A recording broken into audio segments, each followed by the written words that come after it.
Una serrata attività di indagine anche informativa ha portato i carabinieri del nucleo operativo e radiomobile della stazione di Feltre a individuare e assicurare alla giustizia il presunto autore della rapina pluriaggravata messa a segno il 16 settembre scorso nel bazar cinese di Viale Piave.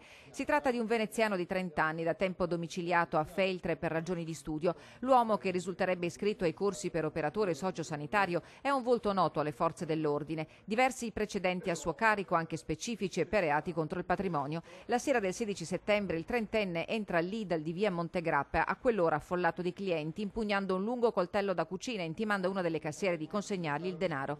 La donna, seppur spaventata, spiega al malvivente, il cui volto è parzialmente travisato dal cappuccio di una felpa calato sul viso, che la cassa è protetta da un sistema di sicurezza interna. Il trentenne viene accerchiato dai clienti e del vice direttore del negozio e, vista la mala parata, si dà alla fuga. Il bisogno di denaro contante però in quel momento è impellente e quindi dal supermercato l'uomo si sposta nel vicino bazar cinese. La scena che si ripete è la stessa, ma la cassiera stavolta non può far altro che obbedire al rapinatore e consegna circa 100 euro in contanti. L'uomo fugge e fa perdere le proprie tracce, ma le chiamate tempestive al 112 fanno scattare immediatamente le indagini, che culminano nell'arresto del trentenne, ora nel carcere di Baldenic, con l'accusa di tentata rapina pluriaggravata perché commessa in presenza di un minore, porto illegale d'armi da taglio.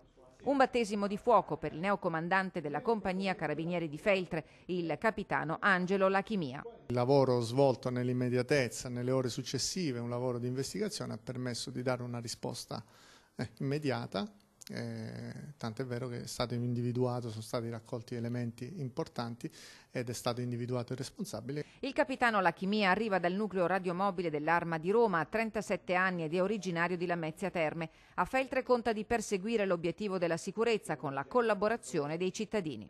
Il nostro scopo è proprio quello di dare sicurezza al cittadino a cui siamo vicini, ma che nello stesso tempo chiediamo ai cittadini di essere vicini a noi. Quando c'è la necessità, chiamate, avrete una risposta e la collaborazione del cittadino, senz'altro, soprattutto nella risoluzione di casi come questo, è fondamentale.